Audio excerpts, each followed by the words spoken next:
नमस्कार दोस्तों, स्वागत है आपका अपने चैनल कीज टू सक्सेस में। आज हम एमपीजी के सीरीज़ जो एमसीक्यू सीरीज़ चल रही है उसका 12वां वीडियो देख रहे हैं। साइंस से एमसीक्यू सीरीज़ चल रही है कंटिन्यूसली और 3 मार्कर सीरीज़ भी चल रही है। आज 3 मार्कर सीरीज़ का सिंधु घाटी सभ्यता के जितने भी क्वेश्चन बचे थे वो सब डाल दिए जाएंगे, तो आपका वहाँ से कंप्लीट हो जाएगा। 5 मार्कर के जो 1, 2, 3, 4 क्वेश्चन जो भी होंगे वो सिंधु घाटी सभ्यता से संबंधित या 11 मार्कर वो भी डाल दिए जाएंगे। ठीक है, तो आप जाकर के ज़रूर उन्हें देखें और please do like, comment and share अगर अच्छा लगता है तो चलिए आज का वीडियो शुरू करते हैं। वीडियो की शुरुआत करने से पहले आपको बता दें कि हमने एमपीजी की खासकर 2016 से 2019 के बीच में जितने भी पेपर हुए हैं वो उसकी 2 पीडीएफ खत्म कर चुके हैं। ठीक है, और ये तीसरी पीडीएफ भी खत्म होने वाली है जिसमें 100 पेज थे। तो इसमें कितने पेज है? 101 पेज। और पहली पीडीएफ में तो 140 पेज थे, सेकेंड पीडीएफ में 110 पेज थे और ये 101 पेज। मतलब कि मान लीजिए इन तीनों पीडीएफ को मिलाकर के कम से कम आपके 7 से 8 हज़ार क्वेश्चन हो जाएंगे। तो अगर आपने नहीं देखे हैं तो जाकर के देख लेंगे। एमपीजीके से संबंधित जितने भी क्वेश्चन आते हैं वो कोई भी गलत नहीं होगा आपका। ठीक है, तो चलिए आज का पहला क्वेश्चन देखते हैं। इनमें से कौन सा मध्य प्रदेश का सरसों उत्पादन वाला जिला है? तो आंसर क्या हो जाएगा? ये सभी हो जाएंगे, भिंड, मुरैना, ग्वालियर। नेक्स्ट है इसके बाद, दीनदयाल अंत्योदय योजना इनके लिए है, किनके लिए है? ऑप्शन पढ़ेंगे आप लोग और सीधा आंसर बताया जाएगा आप हमारे द्वारा। तो आंसर क्या हो जाएगा इसका? गरीबी रेखा से नीचे रहने वाले लोग और परिवार, है ना। नेक्स्ट देखते हैं, मध्य प्रदेश में 1857 क्रांति की पहली चिंगारी कहाँ भड़की थी? आंसर क्या होगा? कौन सी छावनी हो जाएगी? नीमच छावनी, है ना। नेक्स्ट है, माधव राष्ट्रीय उद्यान उपस्थित है कहाँ पर है? शिवपुरी में। नेक्स्ट क्वेश्चन देखते हैं इसके बाद, हाल ही में किस ऑयल कंपनी ने 54 मेगावाट का पवन ऊर्जा संयंत्र स्थापित किया जो गुजरात और मध्य प्रदेश के बीच स्थित है? आंसर क्या हो जाएगा? Oil India limited. नेक्स्ट देखते हैं इसके बाद, कांग्रेस का 7वां अधिवेशन कहाँ आयोजित हुआ था? 1891 में हुआ था, ये तो आपको पता है। शहर का नाम अगर पता होगा तो सही कर लेंगे, जैसे कि नागपुर हो जाएगा इसका आंसर। मध्य प्रदेश की उत्तरी सीमा पर कौन सी नदी है पूछा गया है? आंसर क्या होगा? चंबल। नेक्स्ट है, मध्य प्रदेश में अधिकतम क्षेत्रफल का संभाग है? आंसर जबलपुर। नेक्स्ट है, मध्य प्रदेश के कितने जिले राजस्थान की सीमा को छूते हैं? तो जितने भी सीमा को छूने वाले जिले हैं वो देखना जरूरी है। और खासकर ये क्वेश्चन तो आप बिल्कुल देखिएगा कि दो राज्यों की सीमा से छूने वाले जिले का नाम देखना है। जैसे राजस्थान, महाराष्ट्र हो गया, गुजरात हो गया, है ना, उत्तर प्रदेश, राजस्थान। तो इसका आंसर देख लेते हैं कितना हो जाएगा। राजस्थान की सीमा को छूने वाले जिले 10 हो जाएंगे, है ना। नेक्स्ट देखते हैं इसके बाद, इनमें से कौन सा मध्य प्रदेश का जिला महाराष्ट्र राज्य के साथ सीमा साझा नहीं करता? आंसर हो जाएगा देवास। तो आपको मैप के हिसाब से देखना चाहिए कि कौन से साउथ में कौन से जिले हैं, नॉर्थ में, ईस्ट में, वेस्ट में और बीच में जो लैंड लॉक्ड जिले हैं वो देख लीजिएगा। वैसे तो पूरा मध्य प्रदेश ही लैंड लॉक्ड है, लेकिन डबल लैंड लॉक्ड बोलेंगे तो वो सब अंदर हो जाएंगे ना। कर्क रेखा मध्य प्रदेश के किस पठार को 2 भागों में विभाजित करती है? आंसर क्या होगा? मालवा का पठार। नेक्स्ट इसके बाद, निम्न में से कौन सा मध्य प्रदेश का हिल स्टेशन है पूछा गया? तो आंसर क्या होगा? पचमढ़ी। नेक्स्ट क्वेश्चन है, मध्य प्रदेश की सबसे ऊंची चोटी कौन सी है? आंसर क्या होगा? धूपगढ़ 1350 मीटर। मध्य प्रदेश की राज्य मछली कौन सी है? आंसर महासिर। टोर प्यूटिटोरा उसका वैज्ञानिक नाम है। ठीक है। नेक्स्ट है, महामृत्युंजय मेला का आयोजन कहाँ किया जाता है? आंसर क्या हो जाएगा इसका? ग्वालियर में। नेक्स्ट है इसके बाद, कौन सी परियोजना सोन नदी के ऊपर विकसित की गई है और यह किस जगह पर स्थित है? आंसर हो जाएगा इसका बाणसागर परियोजना, शहडोल में। नेक्स्ट है, मध्य प्रदेश में सबसे बड़ा राष्ट्रीय उद्यान कौन सा है? आंसर देखते हैं सीधे, कान्हा किसली राष्ट्रीय उद्यान जो कि मंडला में। नेक्स्ट है, मध्य प्रदेश के किस जिले में भारतीय पर्यटन एवं यात्रा प्रबंधन संस्थान स्थित है? आंसर क्या हो जाएगा सीधा? ग्वालियर। IITTM पूछा जा रहा है। ठीक है, ऐसे शॉर्ट फॉर्म करके याद रखेंगे तो जल्दी याद हो जाता है। मध्य प्रदेश का कौन सा जिला मिनरल प्रोसेसिंग और पत्थरों के लिए जाना जाता है? आंसर क्या हो जाएगा? सागर।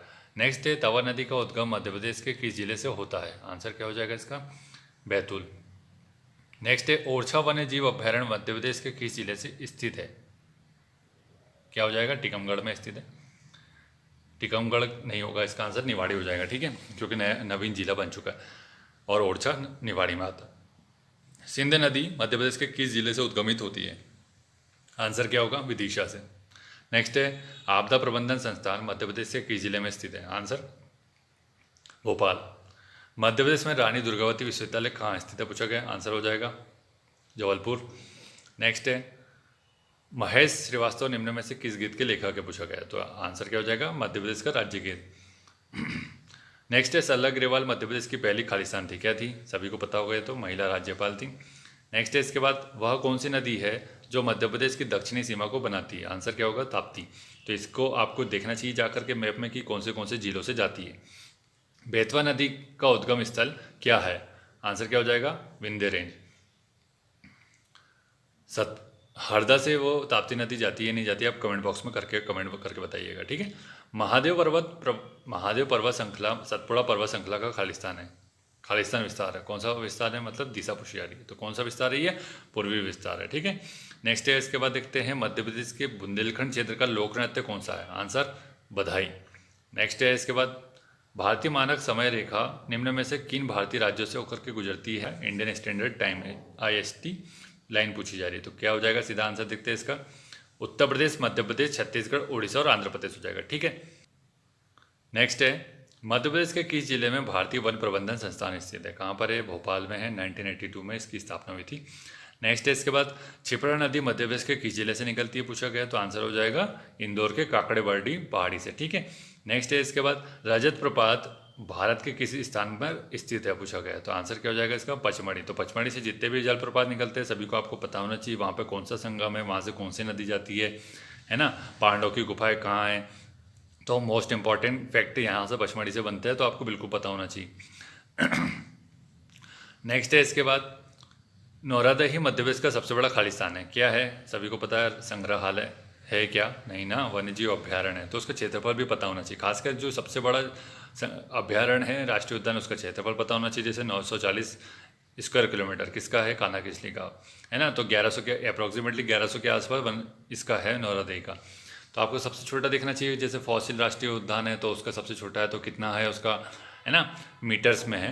तो वो जा करके देखेंगे, इस तरीके से देखेंगे तो आपका काम हो जाएगा।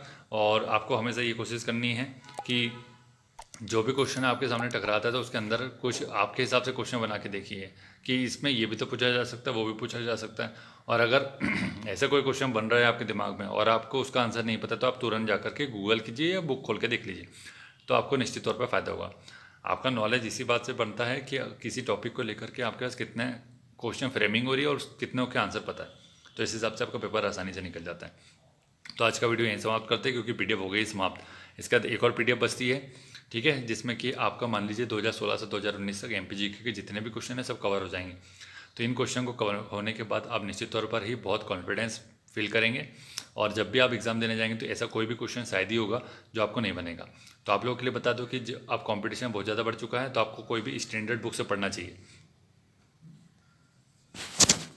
तो स्टैंडर्ड बुक्स ले लीजिए, जैसे कि उपकार प्रकाशन हो गया, ठीक है। और वन लाइनर के तौर पर तो आपको पुणेकर हो जाएगी, पुणेकर बेस्ट है वन लाइनर के तौर पर। उपकार प्रकाशन की ले लीजिए, या हिंदी ग्रंथ एकेडमी की जो आती है MP की, वो ले सकते हैं आप। तो इसको लीजिए और डिटेल में स्टडी कीजिए, ठीक है। डिटेल में स्टडी करेंगे तो बहुत अच्छा होगा। जैसे कि हमने डिटेल स्टडी के बाद वीडियो डाले MPPSC प्रीलिम्स के नाम से, तो वो वीडियो जो है वो 3 बुक से कवर किया। अब वो बुक का नाम भी बता देता हूँ आपको। हिंदी ग्रंथ अकादमी से किया, पुणेकर से किया, ठीक है, और एक स्वतंत्र सिंह राइटर है, उनकी बुक आती है, ठीक है, बुक का नाम याद नहीं है अभी, लेकिन उनकी बुक आती है, तो उससे भी कवर किया गया, ठीक है। और इसके अलावा और बताता हूँ मैं आपको, इसके अलावा निर्माण IAS की जो करंट अफेयर की बुक है ना, वहाँ से उसमें क्वेश्चन ऐड कर लिए थे। और क्या है, और है तथ्यवान, जो आपने सभी ने सुना होगा तथ्यवान। तो इससे भी जो करंट अफेयर के क्वेश्चन बनते हैं वो भी हमने कवर करके रखा है MPPSC की वीडियो में। तो MPPSC की वीडियो जितने भी है वो सब हमने टॉपिक वाइज डाला है, कि वन हो गया, वन का अलग, राष्ट्रीय उद्यान का अलग, खनिज का अलग। तो उसमें जो न्यू डाटा है ना इकोनॉमी सर्वे का, वो भी हमने डाल दिया है। तो आप देखेंगे निश्चित तौर पर आपको फ़ायदा होगा। अगर आप नहीं देखेंगे तो आपको नुकसान उठाना पड़ सकता है, या फिर हो सकता है आपको नॉलेज कम हो जाए, और आपके सामने ऐसा कोई क्वेश्चन टकराता है वहाँ एग्जाम में, तो फिर आपको दिक्कत हो जाएगी, ठीक है। तो आपका टारगेट होना चाहिए कि किसी भी एग्जाम में, आपकी बात कर रहा हूँ, कि 80 क्वेश्चन आपका प्लस होना चाहिए किसी भी कीमत पर। हाँ, क्वेश्चन अगर पेपर ही टफ आ गया तो फिर आपका कुछ नहीं किया जा सकता, फिर 70 और 80 के बीच में होना चाहिए अगर पेपर बहुत ज़्यादा टफ आता है तो। लेकिन 70 से अगर कम है तो फिर दिक्कत हो जाती है बहुत ज़्यादा, है ना। तो thank you so much for watching, और वीडियो अच्छा लगा तो वीडियो को लाइक और शेयर कर दीजिएगा, चैनल को सब्सक्राइब करना बिल्कुल ना भूलिए, और बेल आइकन को दबा दीजिएगा, जिससे आपको पल पल के नोटिफिकेशन मिल पाए। Thank you so much for watching.